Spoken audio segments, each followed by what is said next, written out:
Welcome to the day 4 of e-workshop series on COVID-19. If you have any questions related to the session, please put it up in the Q&A section. There will be a Q&A round after the session. And if you have any issues regarding the audio and video of the webinar, please put it up in the chat box, the normal chat box. Our IT support is there to help you on that. Thank you. Now over to Dr. Sandeep. Thank you. Very good afternoon to all the colleagues, those who have joined from the different parts of the globe today in the last session of the e-workshop series on COVID-19 with special focus on Asian and African countries, which we have started. This is the first time which we have started this series focusing on our Asian and African countries, and in collaboration with Global Development Center and Research Information System, which is a think tank, working on the strengthening the institutional capacities as well as bonding among the Asian and African countries. Before I would hand it over, we have the representation from GDC also today. Ambassador Sinha is already there. We have our eminent faculty also, Dr. Pawan Kapoor, already there with us. And the topic for today is preparing the facilities for isolation, quarantine, and infection prevention. Before I would introduce to Dr. Pawan Kapoor as well as to Ambassador Sinha, I just want to highlight you what is the status of COVID-19 globally and where the India today stands, and why we have chosen this particular topic for today for all of you. If you see that today's statistics as per WHO, more than 2.3 million confirmed cases have already happened globally, and the maximum number of cases are in European countries. If you see the number of the mortality, it has already crossed 1.5 lakhs. Mortalities have already happened globally for COVID-19. In India, there are a lot of good news have started coming it over, and these have happened because of the topic which you have chosen today, that isolation, quarantine, and prevention.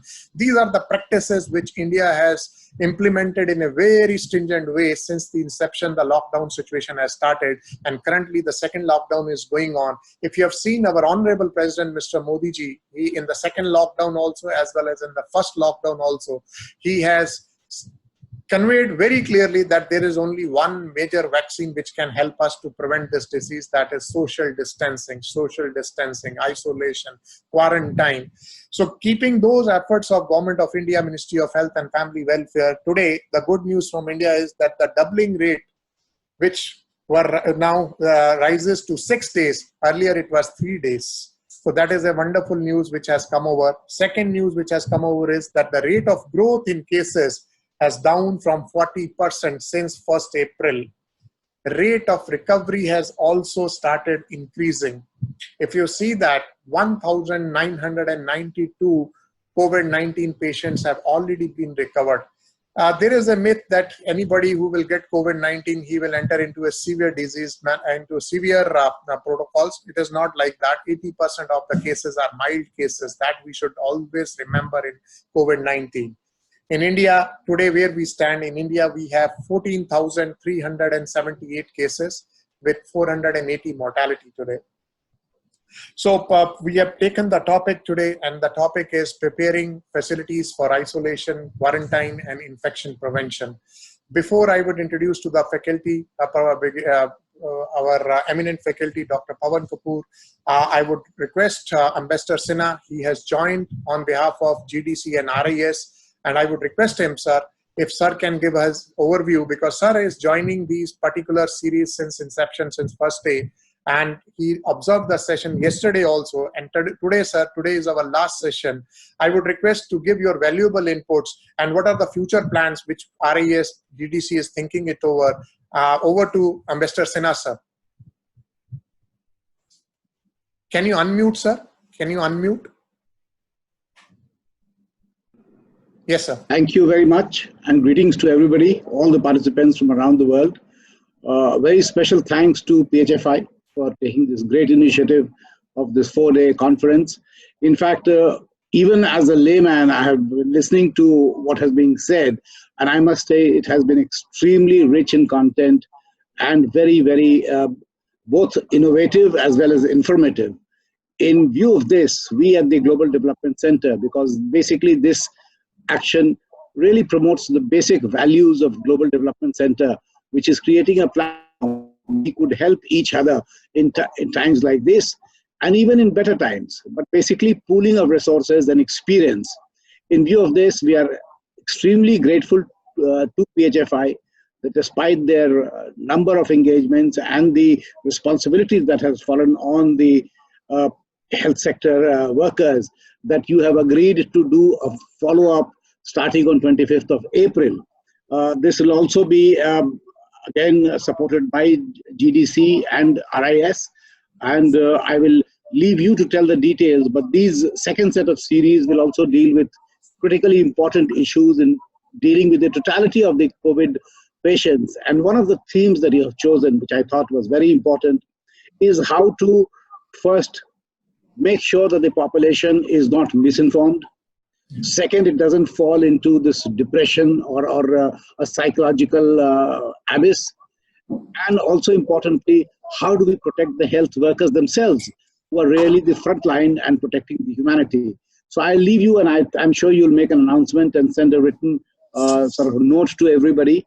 But I thank all the participants. We had nearly 200 participants from 16 or 20 countries last 4 days, and I'm sure the next initiative of yours would be equally successful.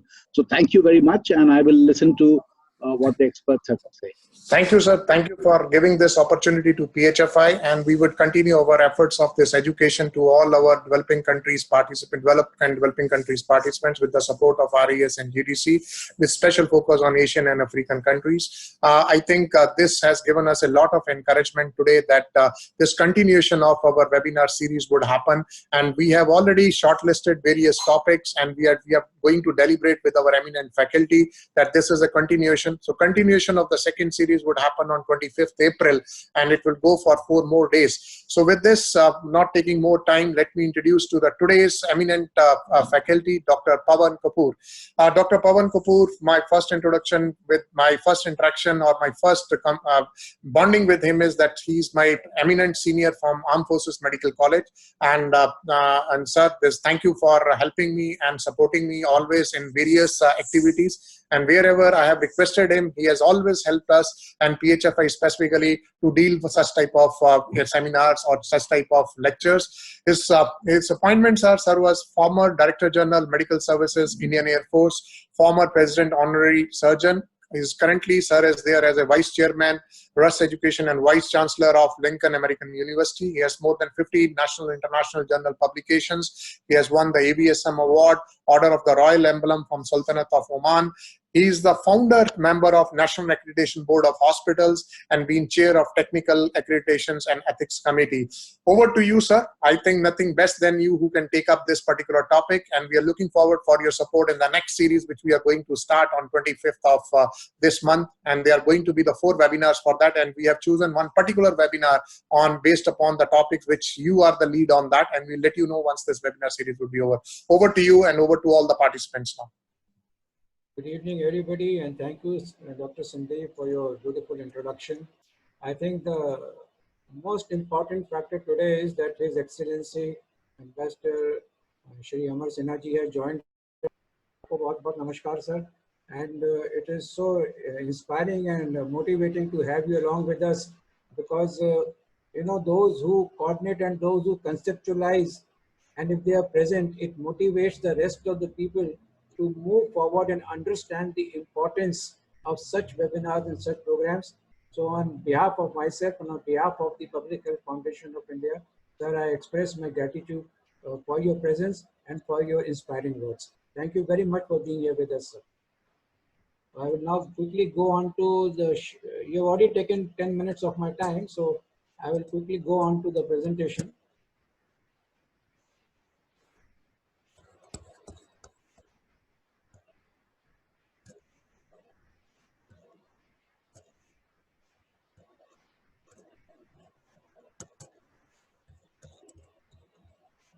Has it come on the screen? Yes, sir. You can just click on the presentation view. It has come? Yeah. Yeah. Yes. Yes. Okay. So can you, sorry to interrupt, sir. Can you just increase your volume a little bit? Okay. That'll be great. All right. Can you hear me now? Yeah, sir. Perfectly. Okay. Thank you. It's very clear now, sir. Please. Thank you, sir. Now, my compliments to Public Health Foundation of India for taking this onerous task of training of the healthcare workers across the globe on such important subject like COVID-19, the like of which has not been seen so far in the last at least almost about a century. So my compliments to you. I acknowledge that whatever material has been provided by me bears some credibility, since I have gathered this material from the Ministry of Health and Family Welfare, from the Indian Council of Medical Research, from the various protocols laid down by All India Institute of Medical Sciences, from the Consortium of Accredited Healthcare Organizations, from Professor of Microbiology, Dr. Jayalakshmi, from Fortis Mohali, who was kind enough to give me the video which I am going to show you all, from the CDC guidelines, from the National England Journal of Medicine, from the National Accreditation Board of Hospital Healthcare Providers, and from the Public Health Foundation of India. So I acknowledge all of you, and last but not the least, I acknowledge the presence of all you participants who are going to be here with us for the session, and I am going to share with you what I have gathered.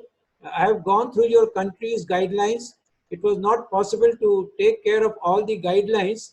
So what I have done is I have given you the guidelines which we are practicing in India, with a view that you can go back and see whether your guidelines can be revised, or else what else can be imbibed from this talk of mine. So before I begin, there is a disclaimer as always. Whatever views I am expressing have been collected and collated from the guidelines, as I told you earlier. The color of my experience has been incorporated wherever it is scientifically feasible. Anyone who shares similar views has read the same guidelines, or maybe has had similar experiences. These are purely coincidental. There is no conflict of interest, and honest feedback is solicited from all the participants for further improvement. So what has been the story so far? We all know that COVID-19 is caused by the beta strain of the coronavirus, which was earlier labeled as novel coronavirus 19. Now it has been labeled as SARS coronavirus 2. We know that this has predilection for ACE2 receptors, which are present in the cells, and they go and attach to those receptors before entering the cell and then replicate there. So we know so far the pathogenesis as to how it attacks the cell. We also know the mode of transmission is at present indicated to be through contact, droplet infections, and through fomites. We also know that there are certain high-risk category, those who are elderly above 60, those who are elderly and males, those who have concomitant cardiovascular disorders like hypertension or ischemic heart disease, those who have got concomitant metabolic syndrome like obesity and diabetes mellitus, those who have got concomitant immunosuppressant therapy or cancer, those who have got chronic obstructive lung disorders, and those who are suffering from kidney diseases. The case fatality in this group is higher as compared to others, but we also know by and large the presenting symptom is an influenza-like illness. You have fever, you have cough, you have a sore throat, you may have malaise, you may have body ache. There are symptoms of loss of taste, and there means loss of smell. They are generally the symptoms by which the patient may come. They may also come with complications like viral pneumonia or severe acute respiratory infections, or they may come in shock, which may be septic shock with the ARDS, as well as they may come with multi-organ failure. We know that 80% of those affected by and large have very mild illness or remain asymptomatic. We also know that only about 10 to 15% of patients need hospitalization, out of which 5% may need critical care. The case fatality ratio varies from 2 to 5% in various parts of the globe, but when you divide it by the age group, then you realize that on classification as per age group, the case fatality rates, they come down. Below 30 years, it's almost around 0.2%. Below 19 years, there is hardly any fatality. Above 30 years to 50 years, it is around 2 to 3%. Beyond 50 to 60 years, it becomes around 3 to 4%. From 60 to 80 years down, it becomes around 4 to 5%. And beyond 80, it increases to around 18 to 20%. We also know that there have been some diagnostic tests which have been put forward. They are related to the reverse transcriptase polymerase chain reaction test, which is the definitive test. And we also know that there is a rapid diagnostic test in the form of identification of antibodies. We know that we have to manage these cases in terms of the manner in which they present. Most of the management is symptomatic, but if the condition worsens, then apart from taking care of the vital parameters and carrying out whether non-invasive or invasive ventilation and looking after the hypoxic shock, we also know that there are certain antiviral drugs. There is the emergence of hydroxychloroquine and chloroquine derivatives, which can be also used as prophylaxis. There is some role indicated for certain minerals like zinc, and some role has been set for certain vitamins like vitamin D. So this has been the story so far, which probably you must have gone through. Now, before we go ahead further as a part of this presentation, let me give you certain definitions. These definitions are taken from the WHO guidelines as incorporated by the Indian Council of Medical Research, and as well as which have been substantiated by the Ministry of Health and Family Welfare. These definitions may have certain variations as compared to what is prevailing in your countries. So take it in that spirit. By and large, the content of the definitions remain the same. What is a suspect case? A suspect case is somebody who has got acute respiratory infection, which means he or she has got fever and at least one sign or symptom of respiratory disease, that is either cough or shortness of breath or even both. And apart from this, they have a history of travel to or residence in a country or area or territory which is reporting local transmission, for which you can see the various websites which may be also there in your own country during the last 14 days prior to onset of the symptom. Or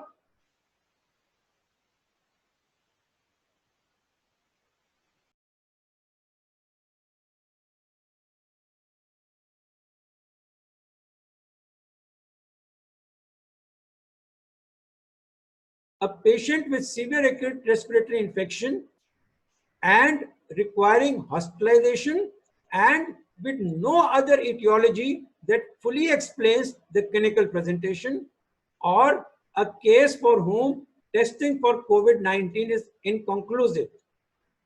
Sometimes in some places there's a differentiation between suspected case and probable case. So all those who have symptoms of acute respiratory infection and who have tested for COVID-19, but the test has been found to be inconclusive, they are put in probable case. And all those cases who have died before a test could be confirmed as COVID test or before a test could have been done, so they have died of similar symptoms, they could be taken as a probable case. And the confirmed case is only one, a person with lab confirmation of COVID-19 infection who has got RT-PCR test positive irrespective of clinical signs and symptoms. Who is a contact? A contact is a person that is involved in any of the following, that is, who is providing direct care without proper personal protective equipment for COVID-19 patients, or who is staying in the same close environment of a COVID-19 patient, or who is traveling together in close proximity of within 1 meter with a symptomatic person who later tested positive for COVID-19. Now, with this background of the various definitions to clarify your concepts of contact, suspect and probable cases, let us go back to see the history of the disease, because the history of the disease tells us what we should do at present to have a better future. On 12th March, we all know WHO declared the current coronavirus disease, renamed as SARS coronavirus 2, to be a pandemic. The current burden of disease has already been told.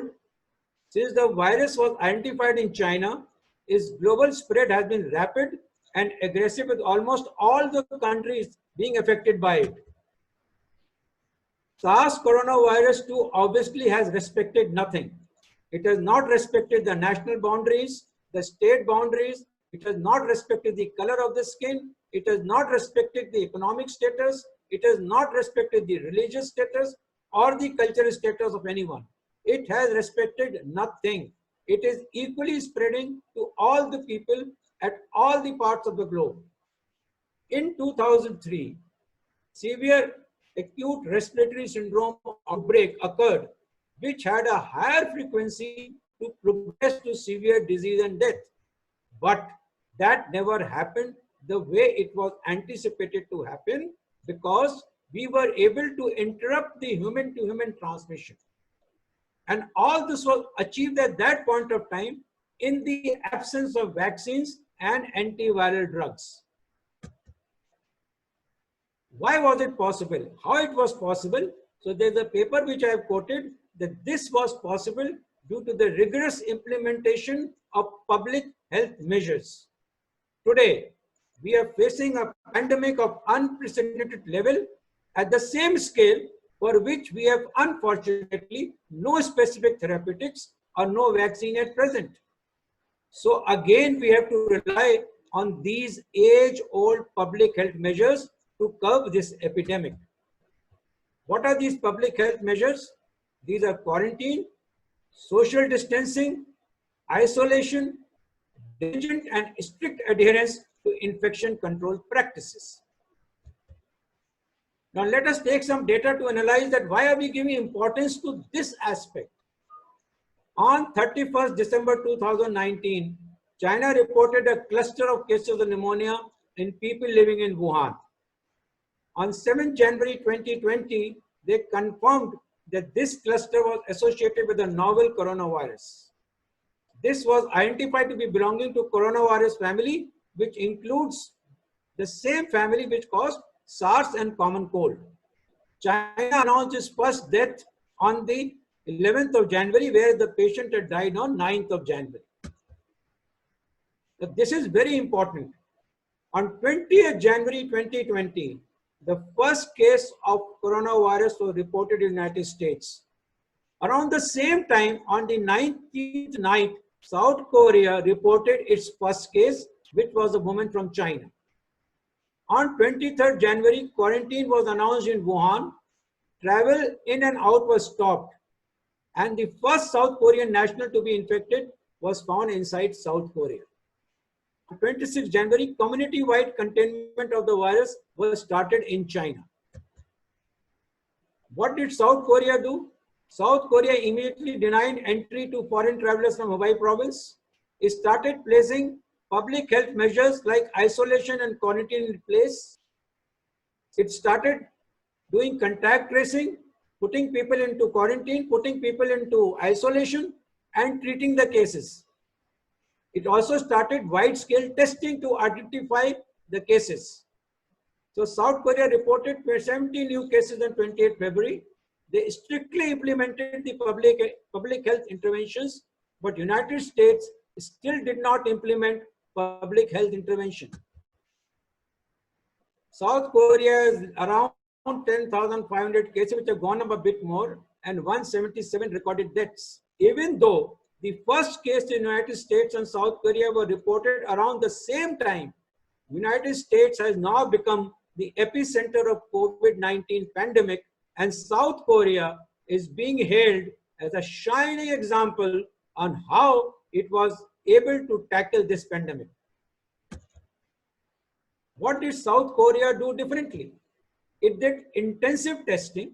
It did timely implementation of public health interventions like social distancing, and its strategy involved trace the cases, test the cases, and treat.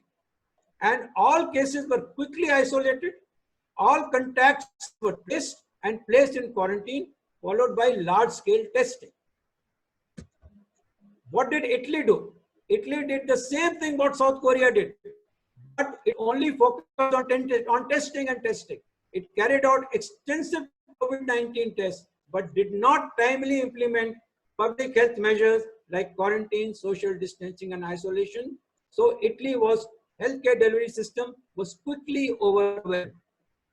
China was able to stop the spread of the virus by strongly and forcefully implementing quarantine and community-wide containment. So what is the aim of the lockdown which various countries have gone into, and so has India? What is the purpose? The purpose is to arrest the spread of virus by attempting to interfere and block the chain of transmission. And also the second and more important purpose is to prepare for addressing worst case scenarios so that your healthcare systems do not get overwhelmed when they are needed the most. So this time period of lockdown is being utilized for creating and augmenting your facilities for healthcare, your facilities for quarantine, you're laying down your standard operating procedures for isolation and infection control practices. So coming to quarantine, we all know quarantine has been one of the oldest and most effective tool of controlling the disease, any communicable disease. It was one of the most important components of the global pandemic influenza plan and was implemented effectively in SARS 2003 epidemic. What does it involve? It involves movement restrictions. Who are the people affected by quarantine? They are the people who are healthy. They are not ill people, but they have been presumed to have been exposed to SARS coronavirus. Why they are not ill? Because they could be in the incubation period, which is, you all know, varies between 2 to 14 days, with the median incubation period being 5 days. Or they could have very mild flu-like symptoms, so they were not affected by it, with some running nose, with some sore throat and some low-grade fever. Or they have not been infected with the disease at all. That is why they are not ill. They are not taken to the ill category. So they apparently appear healthy, but they have contact. So they can be applied to an individual either in home as home quarantine or to a large group at a designated facility for a period of 14 days. So it can be home quarantine or a facility quarantine. Here I am going to discuss more about facility quarantine. What is the purpose of quarantine? The purpose of quarantine is to separate and monitor the contacts of development of signs and symptoms of COVID-19 and segregation of COVID-19 suspects as early as possible from among other quarantined persons. So what are the guidelines for setting up quarantine facility? Firstly, should be preferably placed in the outskirts of your area, which may be an urban area or rural area. It should be on the outskirts. It can be in a hostel or unused healthcare facility or any unused building which is safe and away from the people's reach and from crowded and populated areas. It should be well protected and secured. It should have better approachability to a tertiary hospital facility having critical care and isolation facility should the need for these facilities arise based upon the clinical assessment. It should have access for parking of ambulances, easy access for delivery of food, medical or other supplies, and preferably have facilities for the differently abled individuals.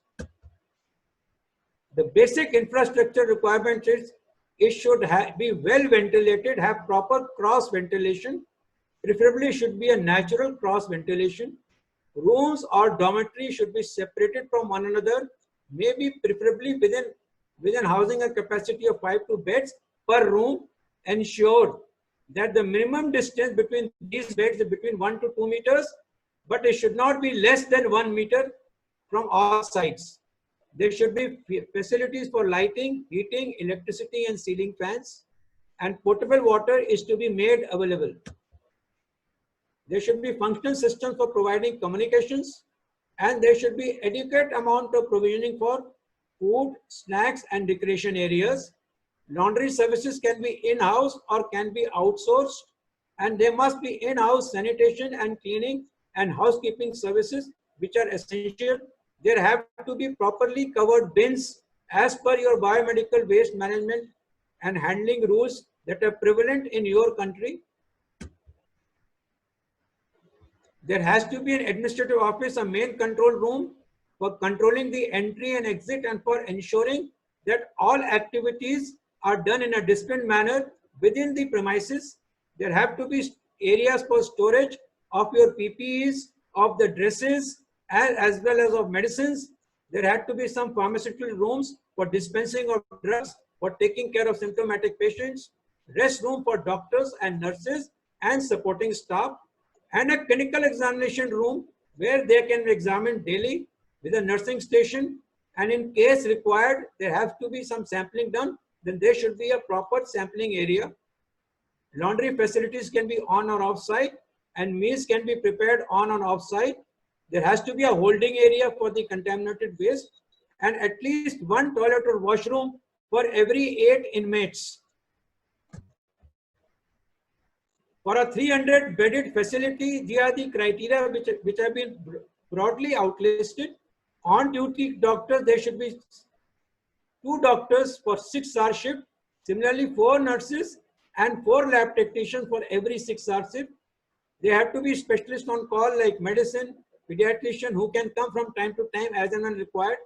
And as has been brought out very clearly by His Excellency, that there are going to be mental related problems. So there have to be some support in the form of psychologists and psychiatrists, because in a facility quarantine, people have a tendency to go into depression much earlier.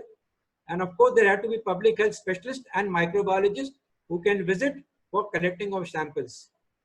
Pharmacists for dispensing of drugs, and supporting staff like housekeeping, laundry workers, cooks, and security.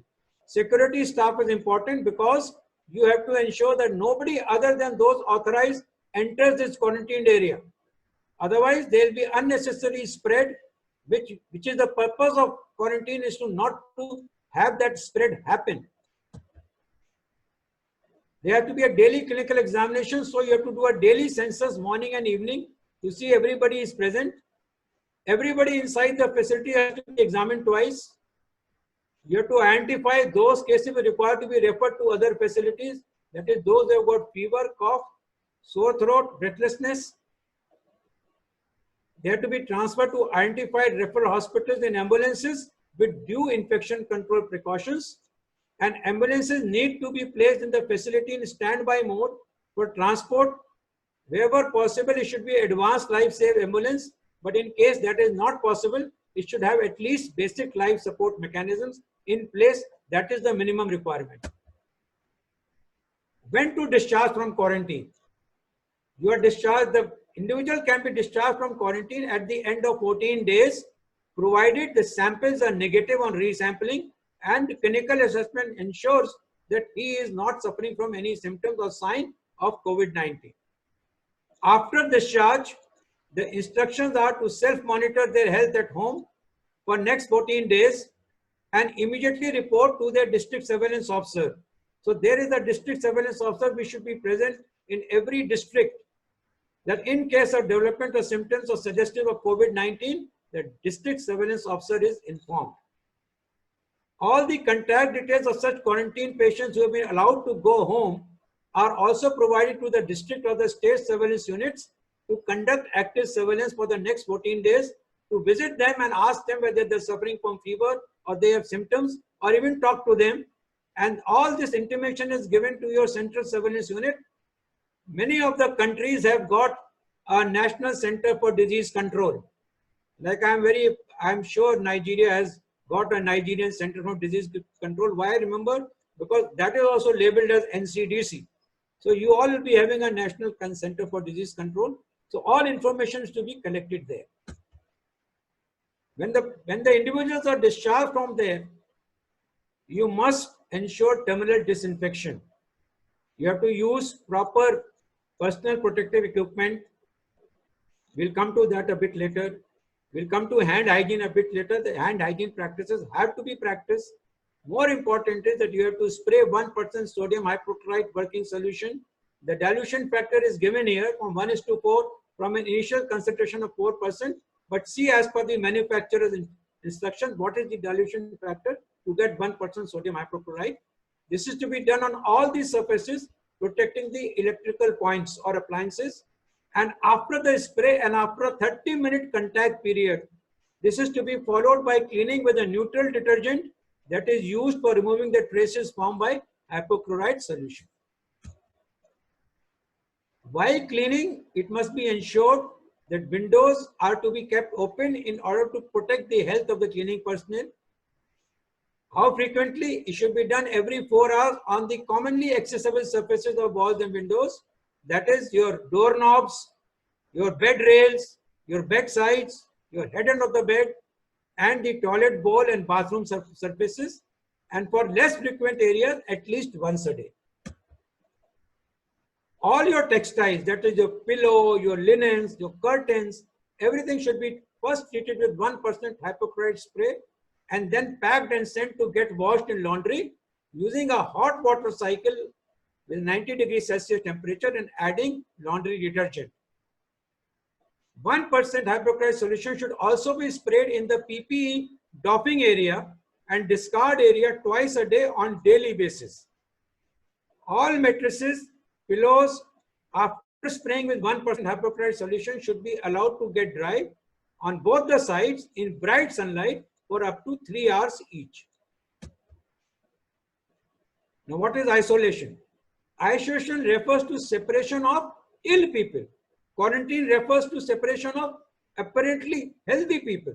Here it involves separation of ill people with contagious diseases from non-infected people to protect the non-infected people. This is highly effective in interrupting the disease's transmission if early cases can be identified. What are the characteristics? I've already told you. This refers to separation of individuals who are ill and suspected or confirmed cases of COVID-19. All suspected cases detected will be hospitalized and kept in the isolation in a designated facility till such time they are tested negative. Persons testing positive for COVID-19 will remain to be hospitalized till such time 2 of their samples are tested negative within a duration of 24 hours. That means, first clinically, clinical assessment says that they are now free of the disease. The test says that they are negative, and not one test, but 2 tests done over a period of 24 hours. If both tests are negative, then the individual is supposed to have been cured, and these patients can be referred back to their houses again with the same 14 days policy of active surveillance. About 15% of the patients are likely to develop pneumonia, and 5% of whom may require either non-invasive ventilation or invasive ventilation management. For all COVID-19 patients, there should be dedicated intensive care beds because some of them may progress to multi-organ failure, and hence critical care facility should have some dialysis facility and salvage therapy like extracorporeal membrane oxygenator for managing the respiratory and renal complications and multi-organ failure. All these facilities are required. So these should be there in the intensive care beds. So there should be dedicated intensive care beds for such patients. If such facilities are not available in the containment zone, then nearest tertiary care facility in the government or private sector needs to be identified. That should become a part of the micro plan. In the hospitals, you can have a single isolation or cohorted isolation rooms with negative pressure ventilation and 12 air changes per hour. But we understand that as the epidemic overwhelms the resources of even the developed countries, patients are increasingly being cared for in designated wards or housed on separate floors in the hospitals, or as in China in newly constructed temporary units. The bed spacing in all these wards should at least be 2 meters apart. I know there are guidelines which say that it should be 1 meter apart. 1 meter apart is acceptable in quarantine, but in isolation, please keep it 2 meters apart because they are either suspected or confirmed cases of COVID-19.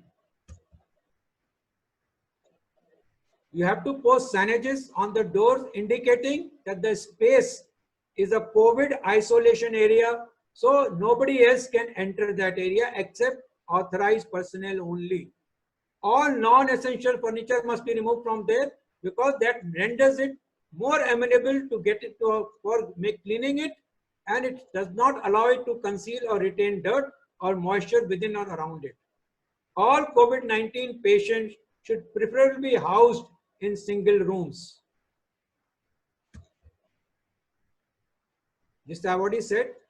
Now to create a 10-bed facility, a minimum space of 2,000 square feet area is required.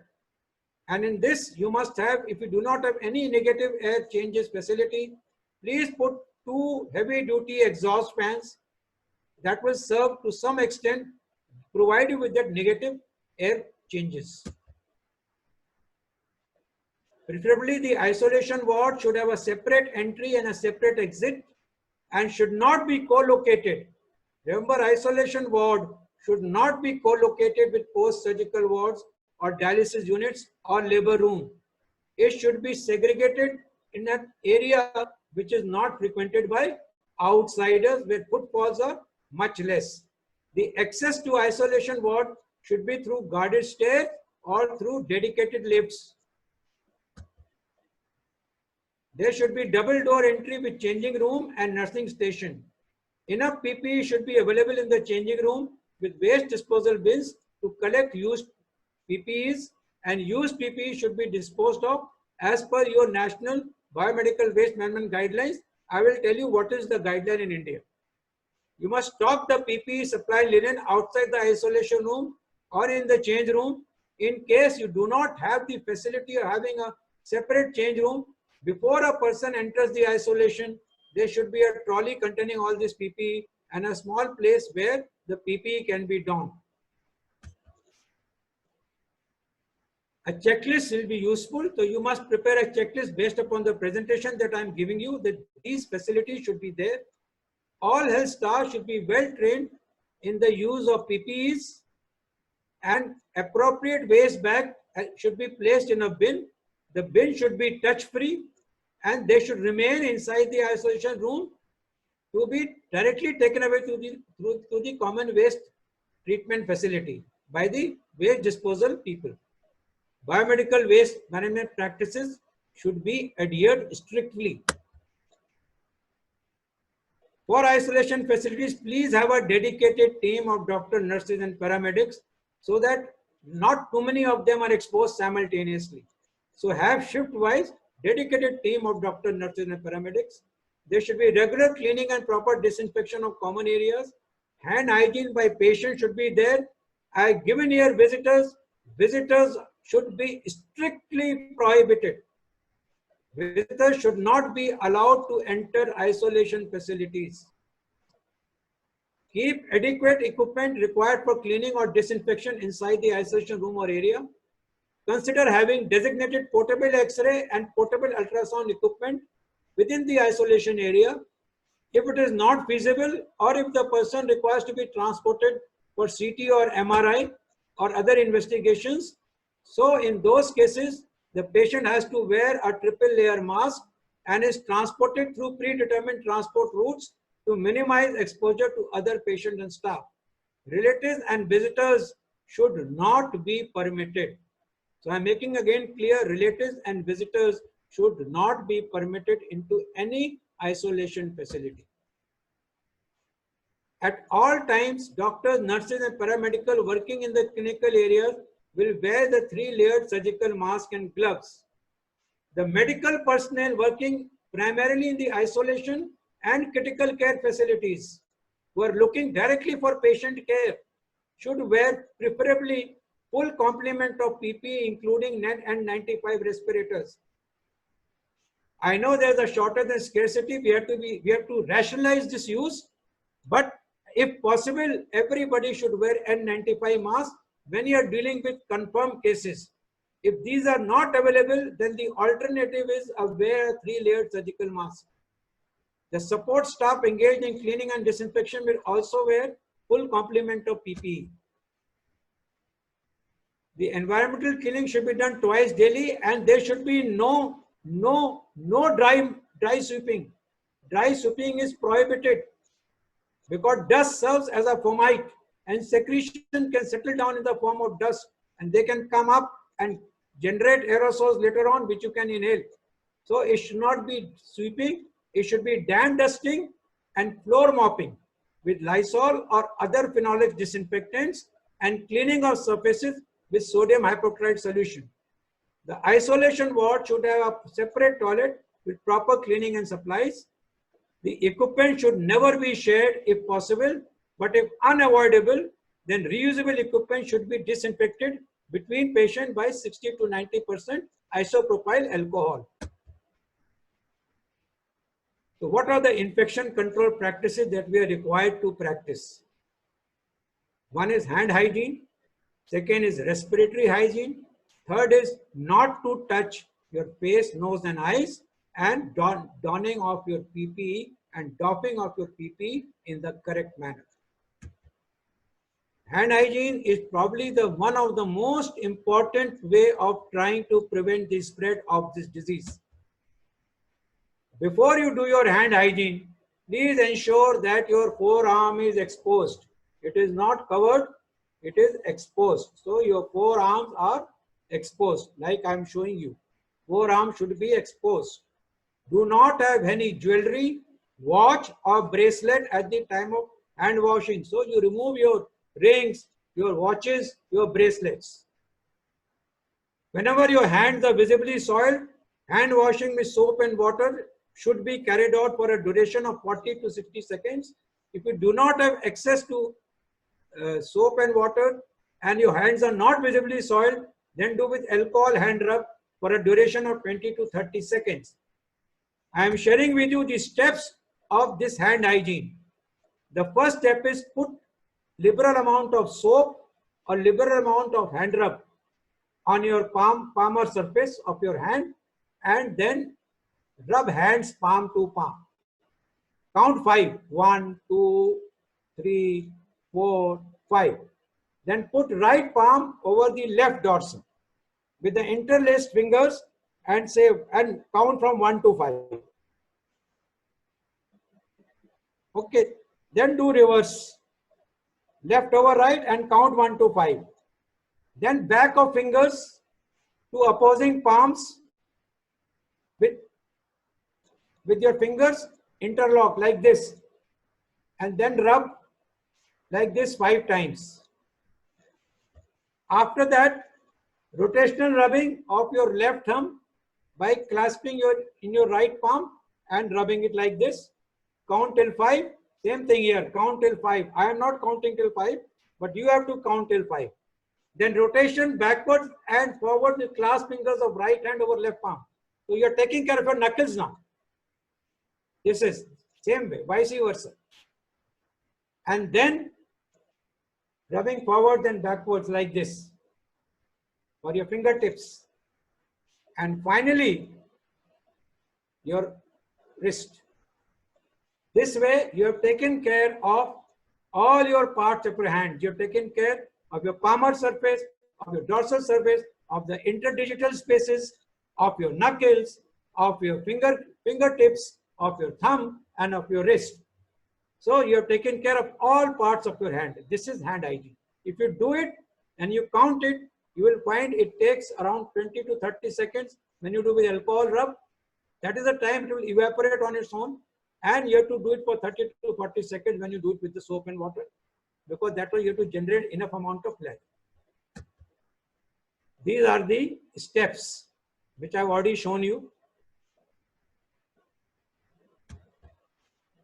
What are the hand hygiene moments? Before you touch a patient, before any clean or aseptic procedure on the patient, after body fluid exposure or risk, after touching a patient, and after touching the patient environments. There is a 6th moment of hand hygiene. The 6th moment of hand hygiene is when you are doffing your PPE. Every step of PPE doffing requires you to do hand hygiene. For respiratory hygiene, use tissue while coughing and sneezing. Dispose tissue in a lid-covered bin. If you are not having a tissue, use handkerchief while coughing or sneezing. Wash with detergent the same handkerchief and with detergent and warm water after use. If nothing is available in a public area, please cough or sneeze into your elbow. This awareness we have to give to the community. And wherever feasible and possible, use mask. It can be a cloth mask also if you are in a public area and you do not have access, because cloth mask will prevent some degree of spread of the infection.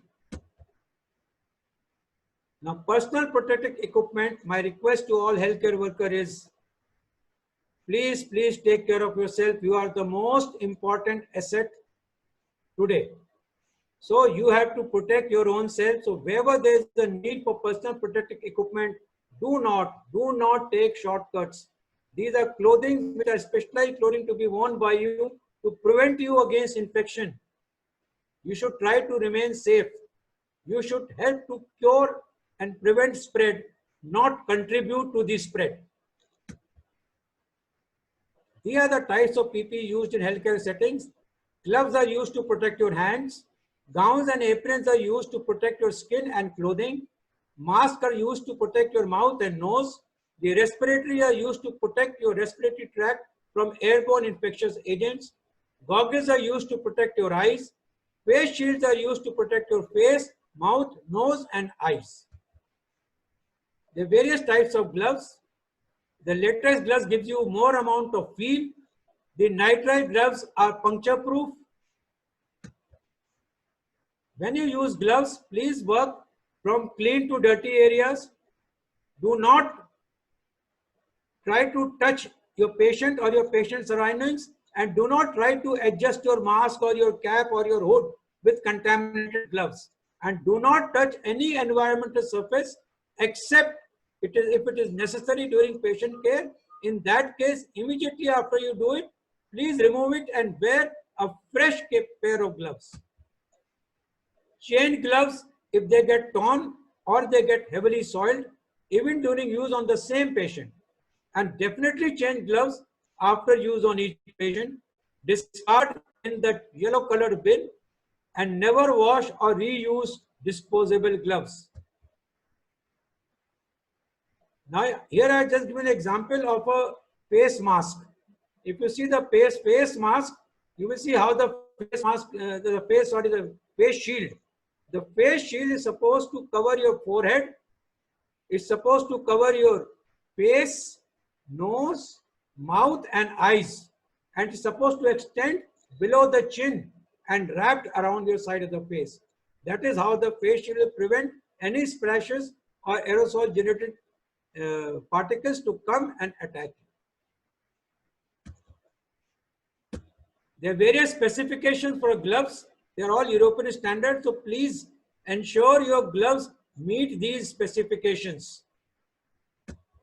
Similarly, the coverall should be impermeable.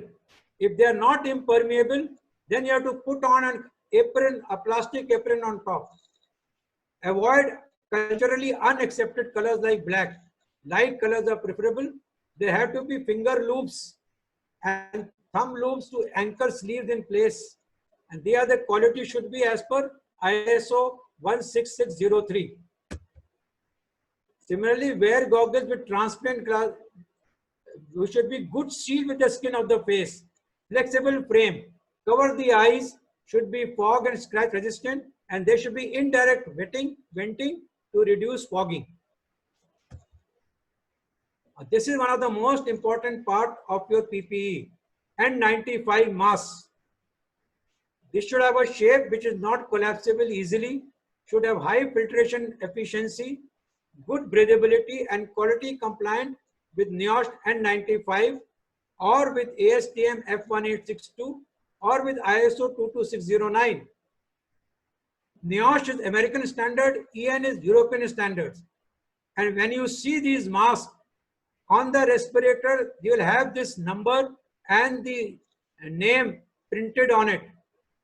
So please try to ensure that don't get a false or a wrong N95 mask, which is a contraband.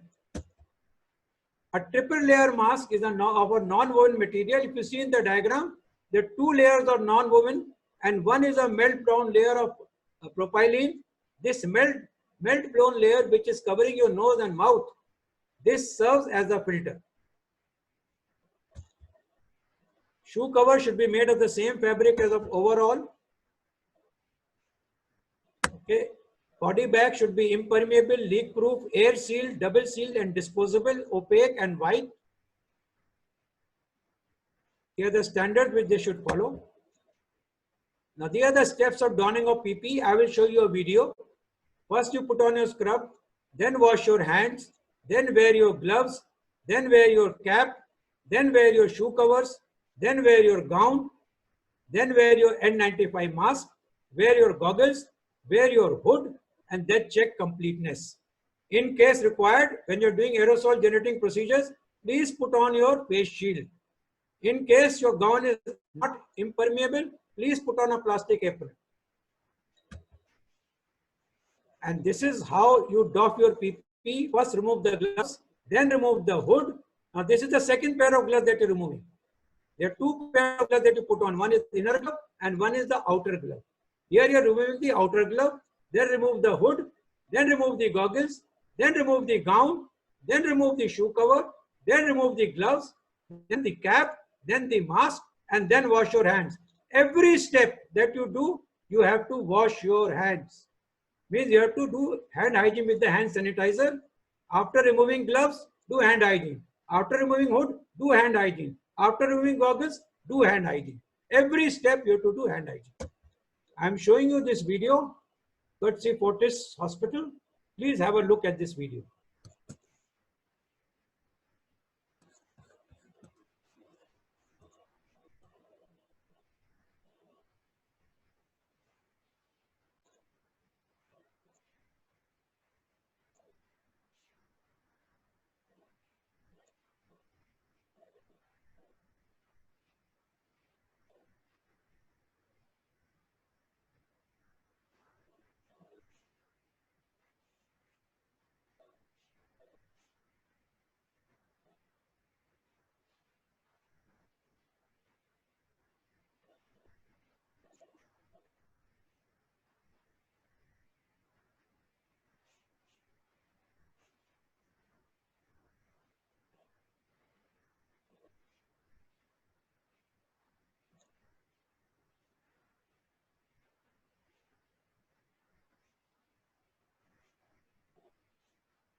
So you have seen how donning and doffing of the PPE is done.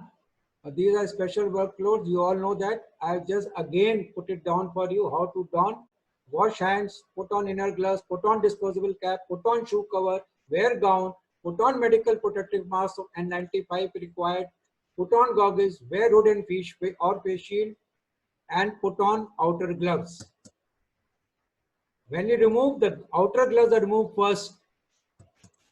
After that, remove outer gloves, hand hygiene, remove hood shield, hand hygiene, remove goggles, hand hygiene, remove gown, hand hygiene, remove shoe cover, hand hygiene, remove inner gloves, hand hygiene, remove cap, hand hygiene, remove mask, hand hygiene, wash hands in the end. And always remember, discard as per the biomedical waste management practices in your countries. In our country, we discard it in a double layer, yellow colored bag, put in a cover, in a bin.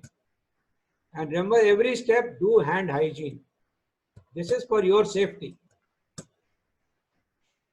Now for ambulatory patients, what are the safety measures? You may have triage areas where you're going to triage out the patients. In all these routine OPD cases, you have to ensure that no relatives is allowed unless it is unavoidable. You must ensure social distancing is practiced. All patients with respiratory symptoms should be made to wear a mask and stay separately in a waiting area. While dealing with this, you should be dealing with them separately in a well-ventilated place. Stay at least 3 feet apart until unless physical examination is required. You must put on, in your all OPD, put on a surgical mask, scrub hands with soap and water, use an alcohol-based disinfectant after each patient interaction. For all aerosol generating procedures, what are these procedures? These procedures are when you are doing tracheal intubation, non-invasive ventilation, tracheostomy, CPR, bronchoscopy, manual suctions in the ambulances during transportation, putting in nasal cannulas, and all these are aerosol generating procedures. You have to put on the complete complement of PPE as was demonstrated in the video. These procedures should be carried out in an adequately ventilated room with natural ventilation with airflow of at least 160 liters per second per patient, or in airborne infection isolation rooms, which are negative pressure rooms with 12 air changes per hour and controlled direction of airflow when using mechanical ventilation. During these procedures, full body PPEs including N95 particle filtering masks will be done. And all hypoxic patients, when you are doing any procedure like high flow oxygen to non-invasive ventilation or ECMO, you have to put on this full complement of PPE. Same thing applies to nurses and intensivists working in COVID ICUs, where COVID-19 patients are there. They have to put on full PPE's full complement with N95 respirator at all times. Please remember, all of you are healthcare workers, please remember a single slip in protocol will put you to a risk of infection. Single slip in protocol.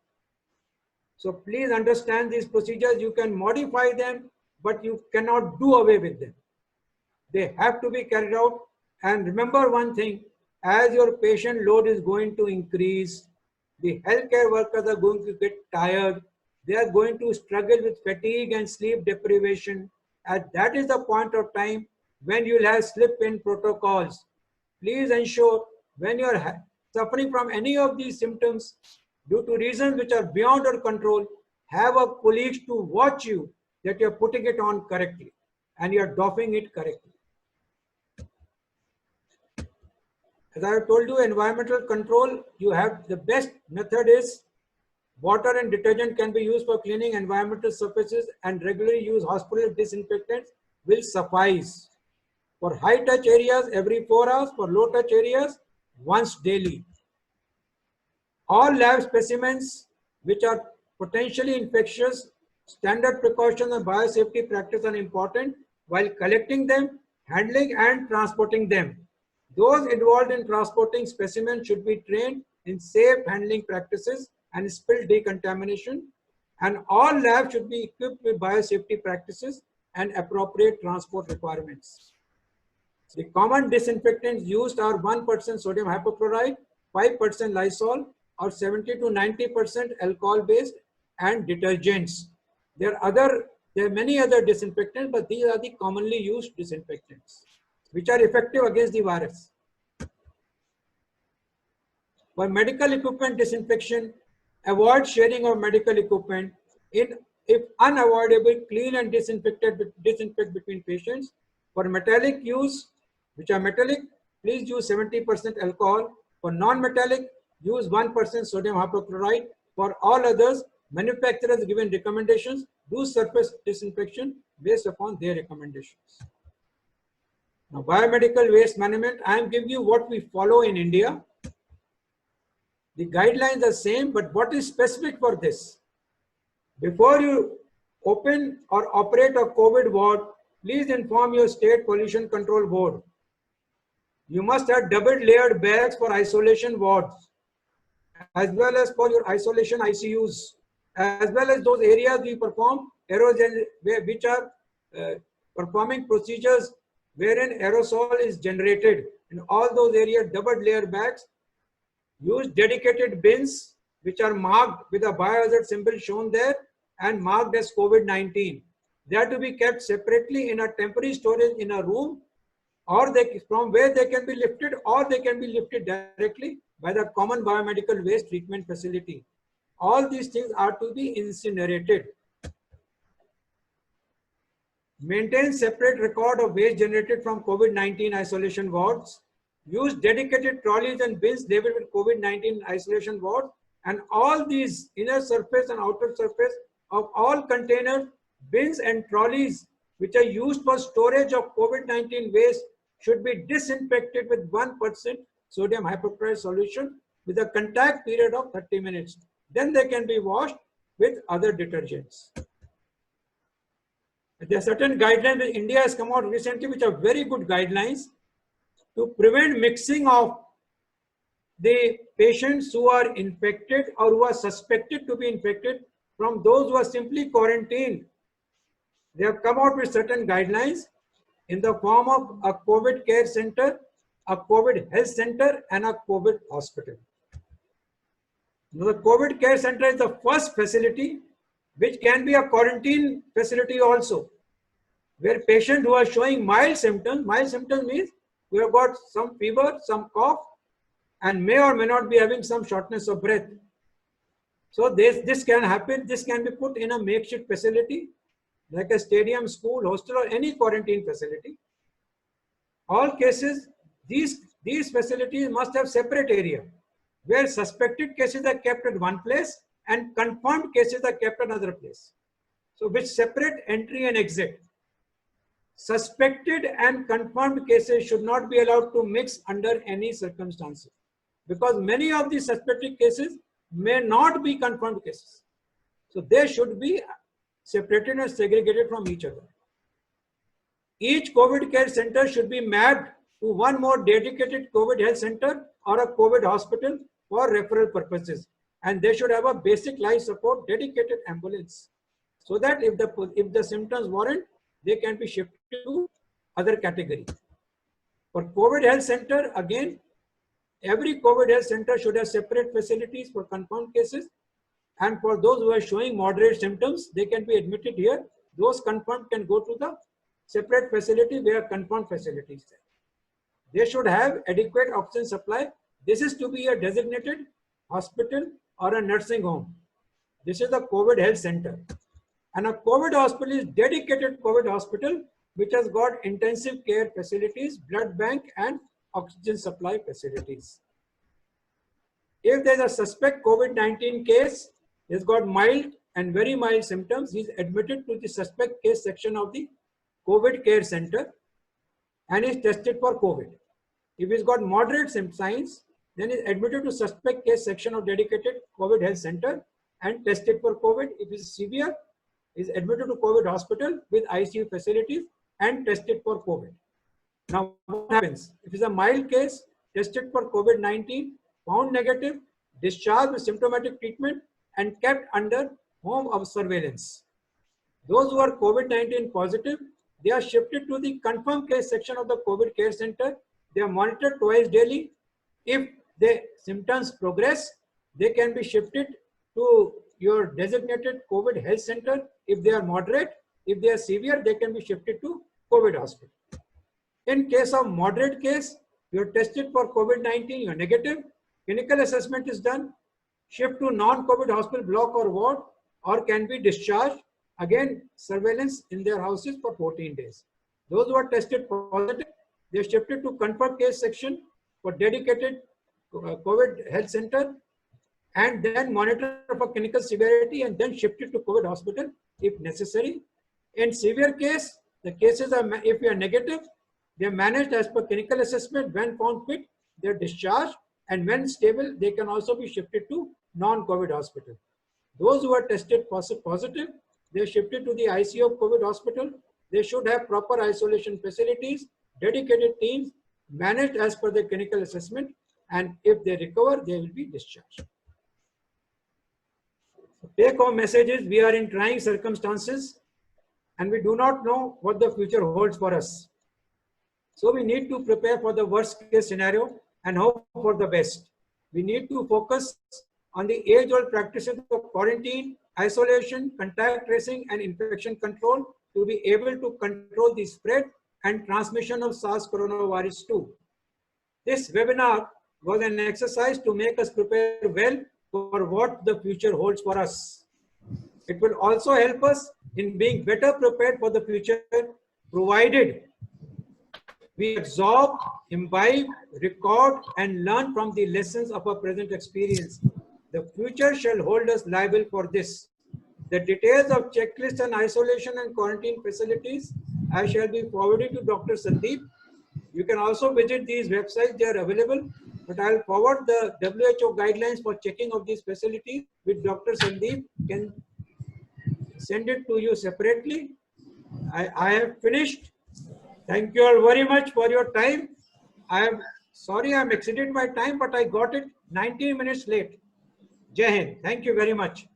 Thank you, sir, for elaborating this particular topic. And if I have to summarize your talk, that what you have narrated in a very detailed way, timely implementation of the public health measures are the key things to help us this type of crisis movement or such type of pandemic if they can happen. And these public health old age measures are nothing than but isolation, contact tracing, quarantine, so and testing. So these are the major public health measures where multiple big diseases countries have won by applying these simple public health measures also. Other than that, the message which you have percolated is that we need to prepare for the worst and hope for the best case scenario. So I think with these things, various governments or the various countries, they are working on the same scenario. Another thing regarding the PPE equipment, any step to wear that PPE equipment and to we have to keep ourselves. Hand hygiene is utmost important. That is, without hand hygiene, and this is the one of the simplest way where we can prevent so many things by doing the hand hygiene practices. In India, we have a great practice of calling the relatives, visitors to come to the wards and all that. But in COVID-19 situation, once we are in isolation wards and COVID healthcare centers or COVID-19 hospitals, strictly these relatives and visitors should not be allowed. Bed spacing should be at least 2 meters in isolated hospitals. That is another thing which you have highlighted. You have elaborated about the biomedical waste management guidelines also. The guidelines are same, but certain things they have added pertaining to COVID-19.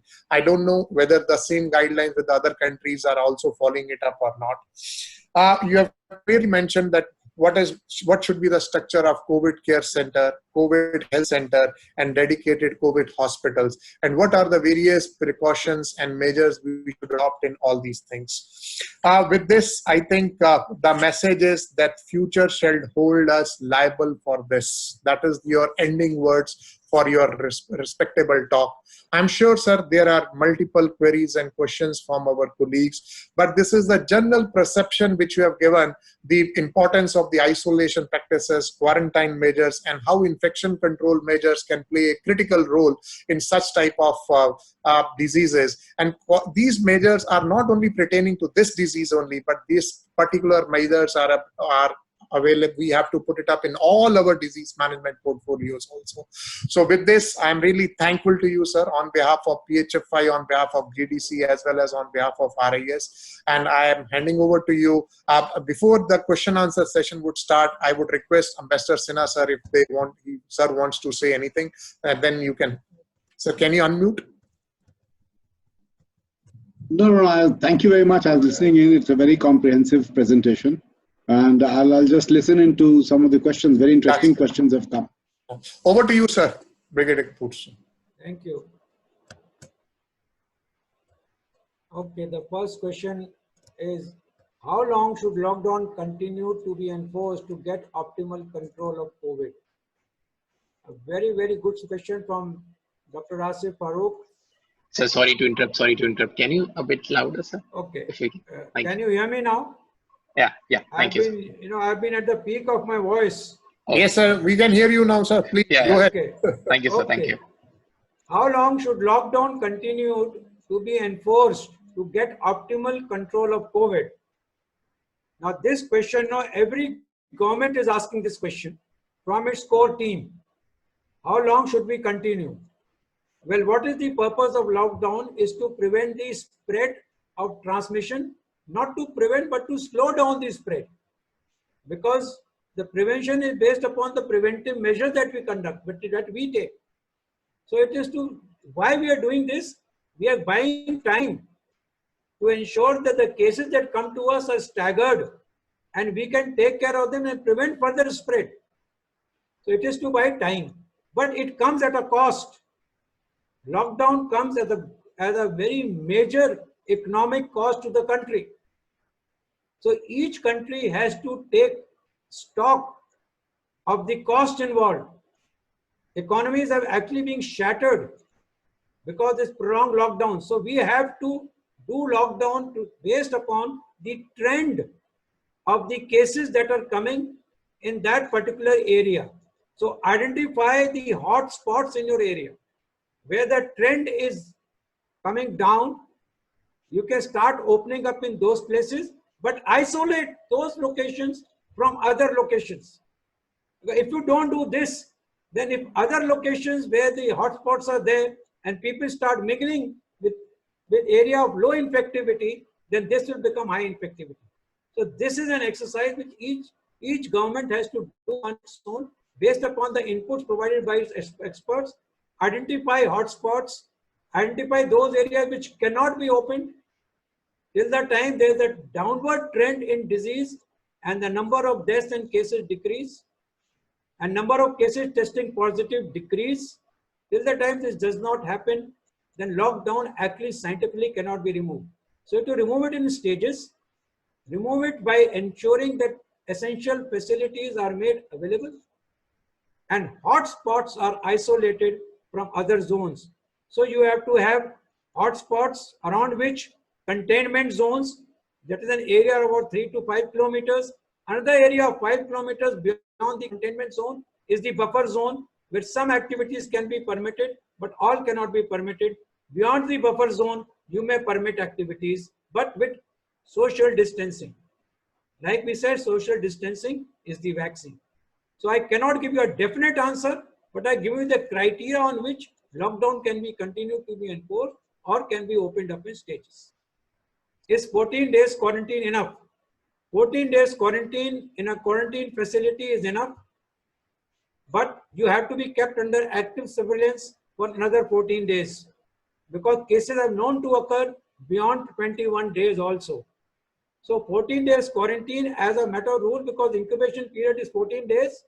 So 14 days quarantine is sufficient from the date of your coming into contact with a case or coming into contact, as I told you, what are the suspect cases as per the definition of suspect cases.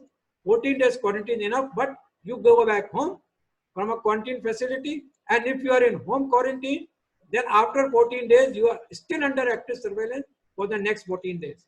So actually speaking, it is 28 days, if you ask me. But for the sake of a facility quarantine, and because quarantine facilities have to be augmented over a period of time, it is 14 days and followed by home surveillance for another 14 days. What percentage of people infected with SARS coronavirus 2 could show signs and symptoms of infection within 14 days, and what percentage after 14 days? Okay, this period of 14 days has been laid down because of the past experience, wherein it has been stated that 95 to 97% of cases will show signs and symptoms within 14 days. If they do not show signs and symptoms, they may be asymptomatic carriers, but they will have some manifestation if they have to show signs and symptoms in 95 to 97%. However, there have been some cases which are reported who have shown symptoms beyond 14 days. The scientific Data on this is yet to be published, yet to be made public as to why it happened. Was it some incorrect data provided, or was it due to some incorrect recording? So we do not know, but as on now, 95 to 97% patients who will show signs and symptoms will show signs and symptoms within 14 days.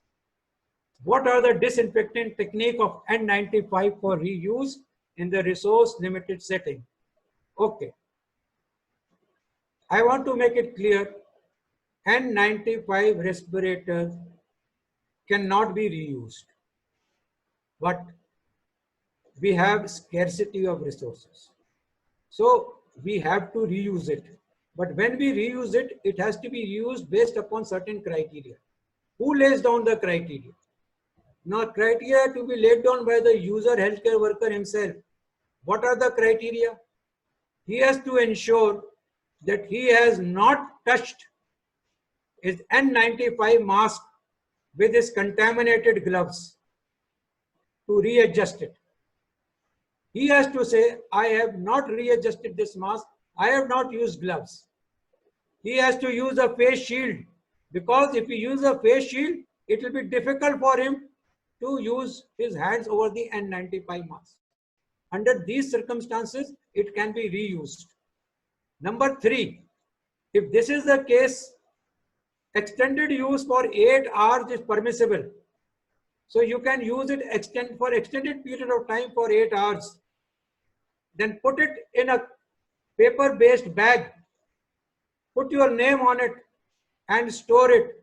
Have 3 to 4 N95 masks for each person who can use this N95 mask for 3 attempts. After every 5th day, the new mask comes in. That is, on the 5th day, the new mask comes in. So you can use 4 into 3.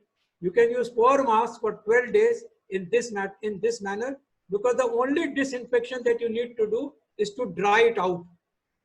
So it will take 3 days to dry out. So use 1 mask for 8 hours, then put your name on it and keep it separately for your use only for after 3 days. In 3 days time it will dry out.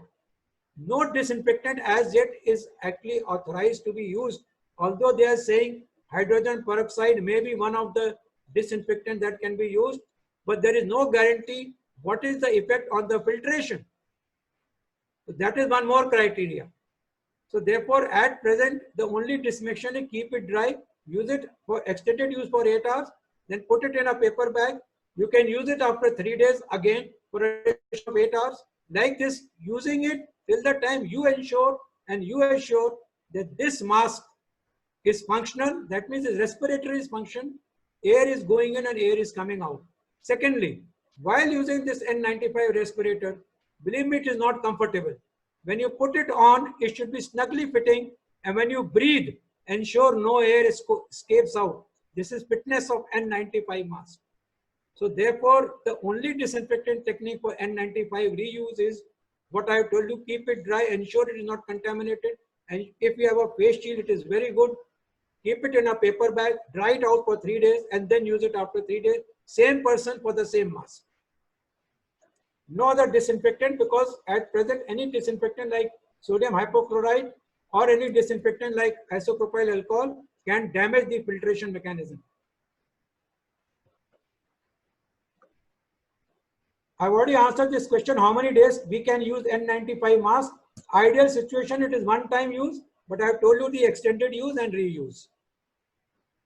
When should contacts of confirmed cases be tested for COVID-19?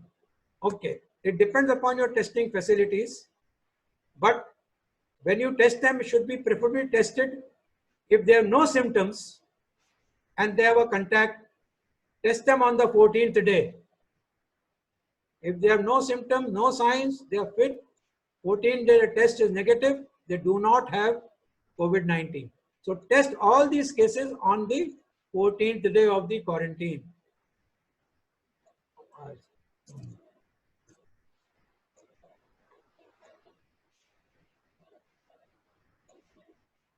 Should we use stethoscope or not for examination of the patient for general practitioner in the community?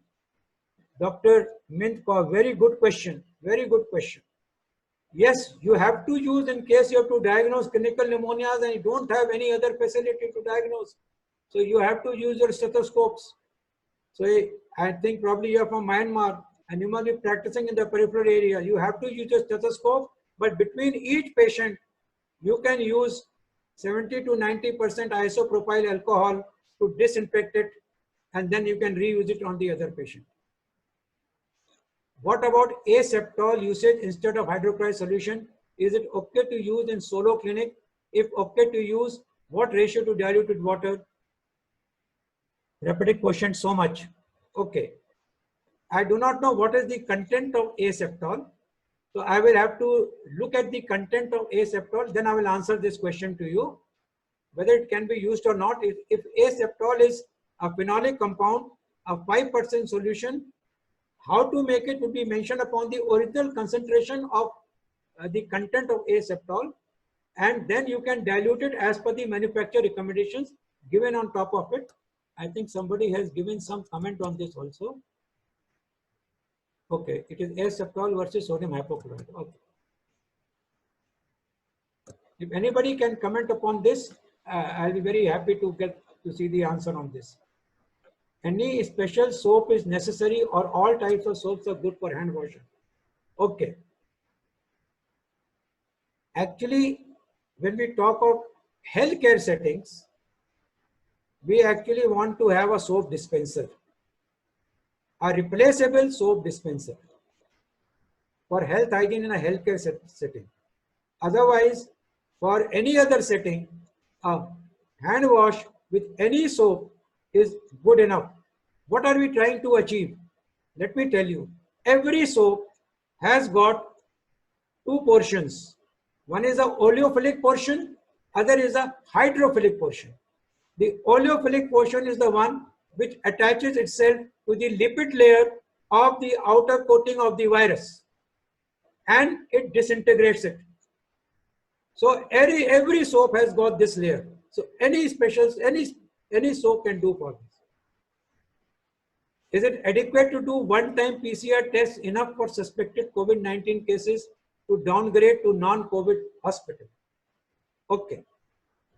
Now, as I told you that if a patient has been suspected and put in the isolation facility, remember he is a suspected case. Suspected case means he has symptoms and a history of contact. He is a suspected case. In this case, he has got symptoms, signs, and a history of contact. Therefore, he is put into isolation. So when he is going to be downgraded to a non-COVID hospital, in those circumstances, two tests are required. Once he is clinically cured, X-rays are okay, the CT scan is okay if he is a symptomatic patient. And no problem, no CT scan doesn't matter. If X-ray is okay and clinically is all right, he is asymptomatic, then also from the isolation facility to go to a non-COVID ward, he has to undergo two tests. Anyway, if he reports to you with these symptoms, he has undergone one baseline test. You have put him in the COVID hospital because he has got that baseline test positive. After that, he has to have two negative tests over a period of 24 hours to be sent to a non-COVID location or to be discharged. After finishing work from clinics, and what should we do to clean our body from COVID-19? Excellent question. I don't know, there's no name in it. It has come from Galaxy C5. After finishing work from clinics, what should we do to clean our body from COVID? Once you finish your work from clinic, please ensure that you have done your hand hygiene properly. After leaving and closing your clinic, please do hand hygiene there itself. When you come back, please take out your apron. Please take out your stethoscope, what you are carrying with you. Keep it in the buffer zone. What is the buffer zone? The buffer zone is on the outside of the house where you stay. Just outside that. Keep it there. If you have 1% sodium hypochlorite spray, spray it on top of it. If you do not have 1% sodium hypochlorite spray, then you can remove your footwear and leave it outside. but other things carry with you inside. While you are inside your house, please ensure, remove your clothes, put it in soap and water solution for half an hour with hot water, take a shower, give that contact period, wash those clothes with detergent and water and hang it to sun dry. This is what you should do ideally.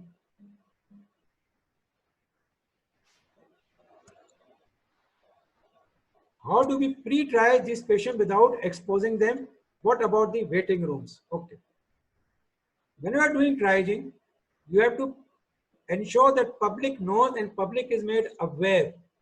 And what is the awareness?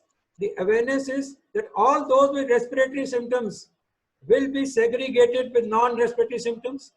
They will be provided with surgical mask, that is your medical mask or a triple layer mask. So they'll be made to put on the triple layer mask and put in a separate waiting room.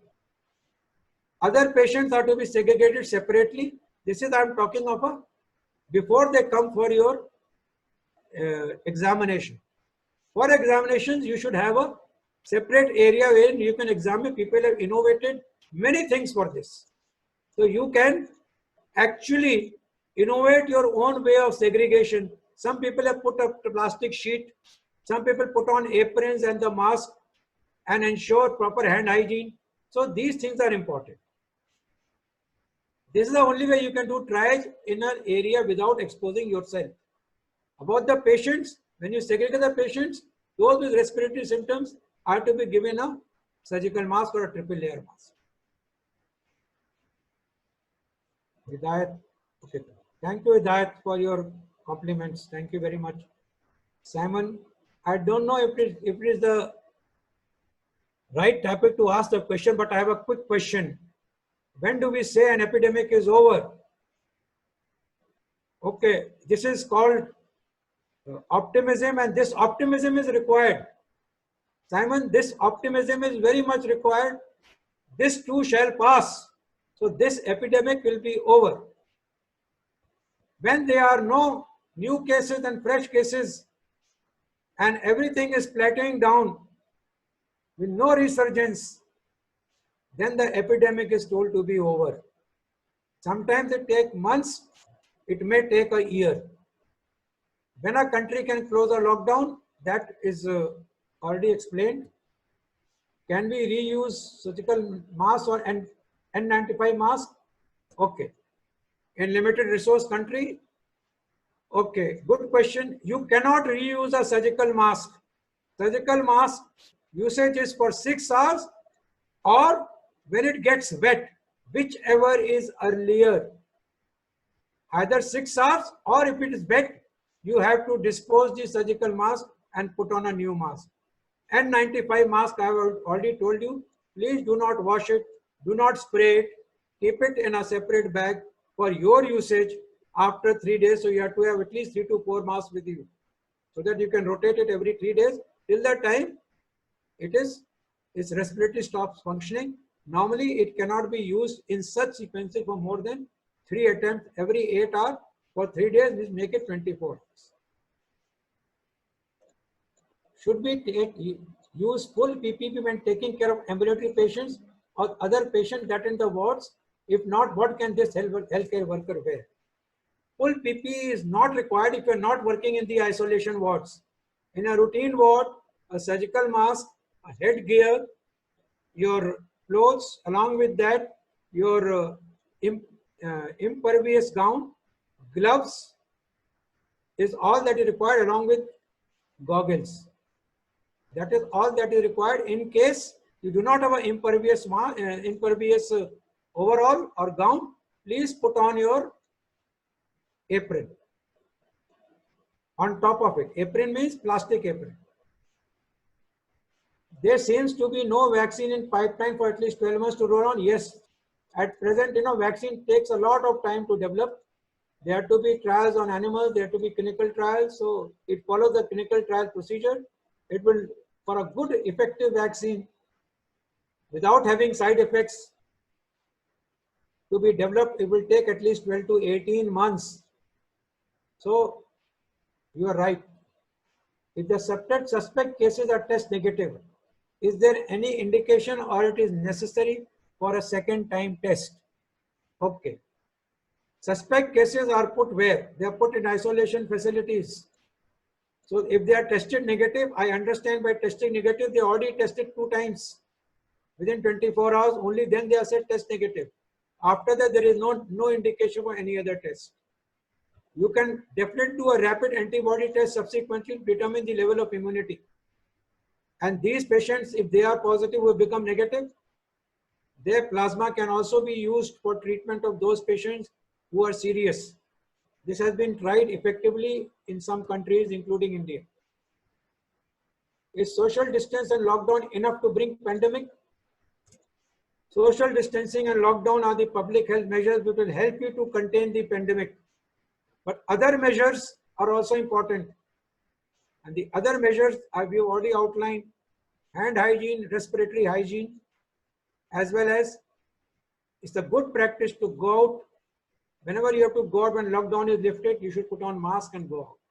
And mask need not be necessarily a medical mask because they are in scarce supply. You can put on a cloth mask and go out. It will protect you to a certain extent, although it does not guarantee you protection. Does infection alone provide herd immunity? Infection and vaccination together provide herd immunity. Both of them together will provide herd immunity. And for a herd immunity, for infection to provide herd immunity, 40% of the population has to be infected minimum. So it's a high price to pay. Anyway, herd immunity will happen by infection as well as by vaccination. What is the most infectious period from an infected person to any other contact? The median incubation period is the most infectious period. I told you the 5th day onwards, 5th to 10th day will be the most infected period from that particular person. But it also depends upon the procedure that is being performed on this person. If he is asymptomatic and does not have symptoms, then also he can spread infections. So the most infectious period is from the 5th day to the 10th to 12th day. In between this period, it is the most infectious period if he is showing symptoms.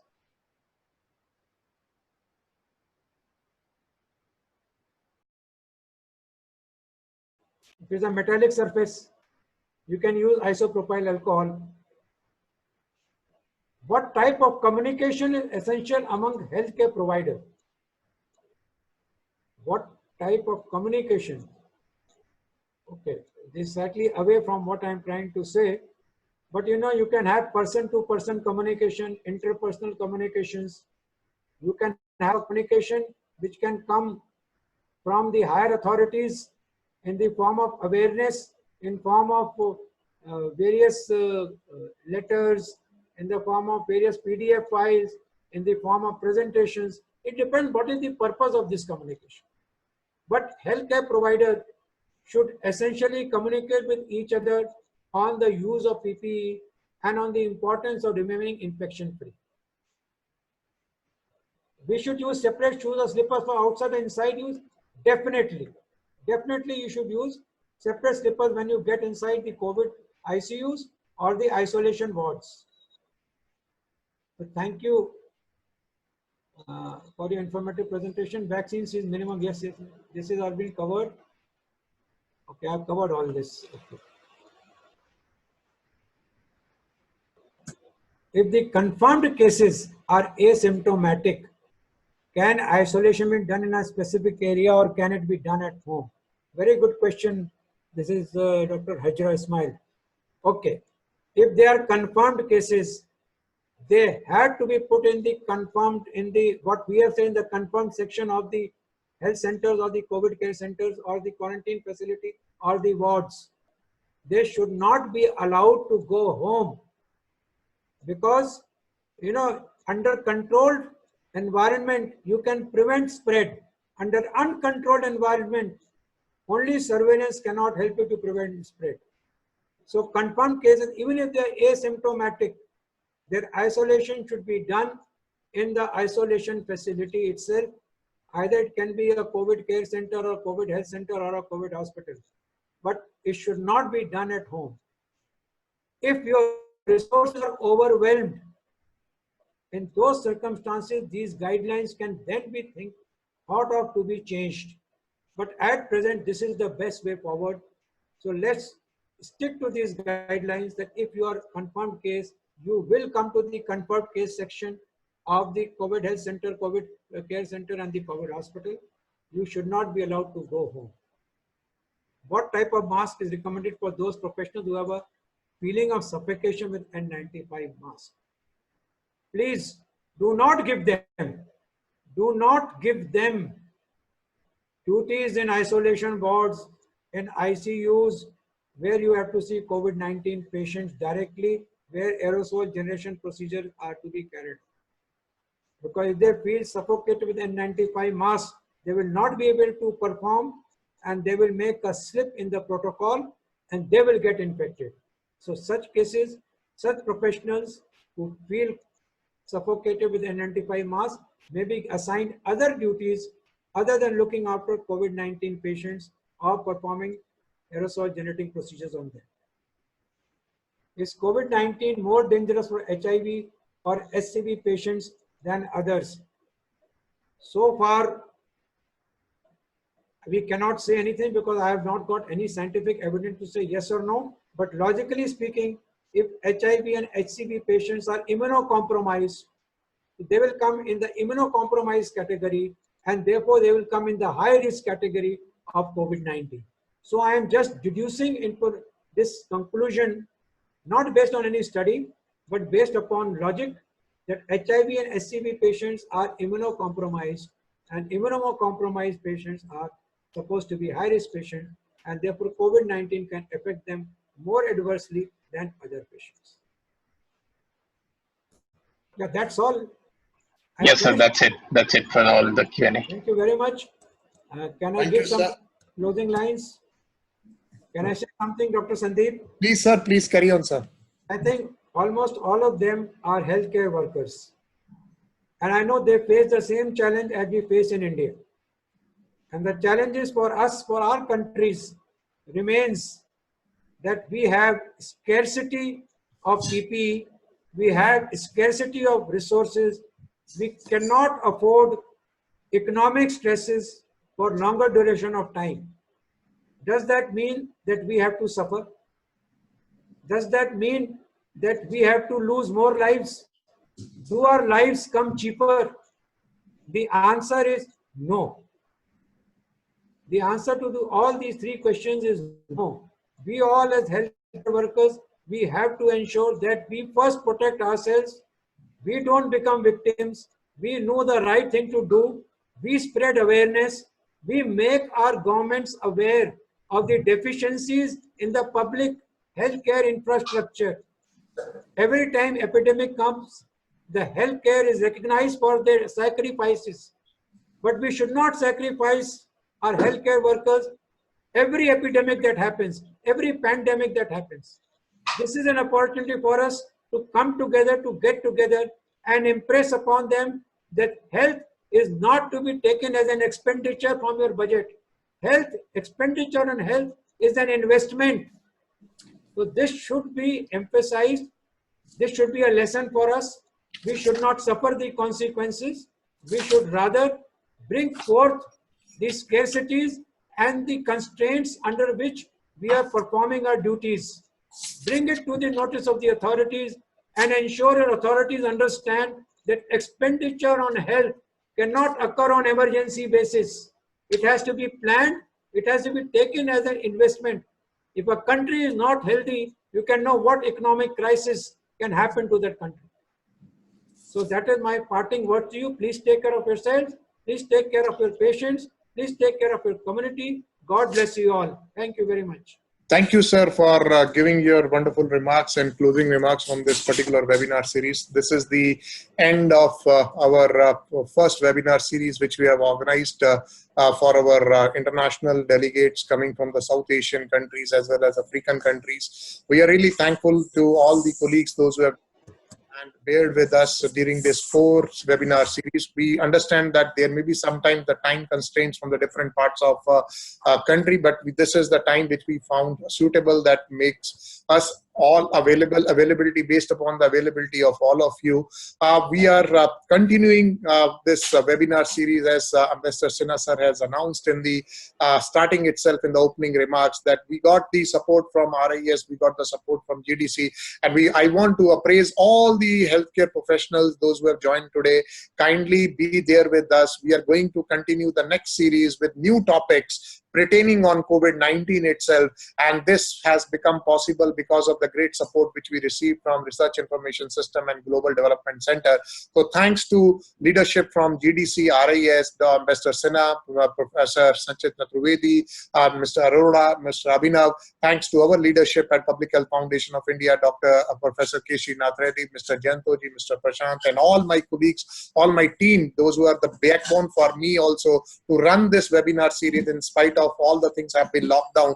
And we thought, why not we should enter into something new, and we should continue our efforts of education and disseminating the right knowledge to the right people. As Air Vice Marshal Dr. Kapoor has rightly mentioned, that at this time, the right knowledge is more important, and spreading the right message is more important, and impressing your policymakers to your country makers, strengthening your public health system is utmost important for all of us. And I request all of you, whatever learnings you have learned from this particular webinar series of 4, kindly try to implement some of the things into your own countries. Kindly try to disseminate the things for the management of COVID-19, and be ready for the next webinar series with the new topics which we are going to start on 25th of April. And very soon my colleagues will be in touch with all of you to send you the reminders and to send you the updates upon those webinar series. I request if some of your other colleagues also wants to join, they will be very happy. We would be very happy to make them sure that they should also join.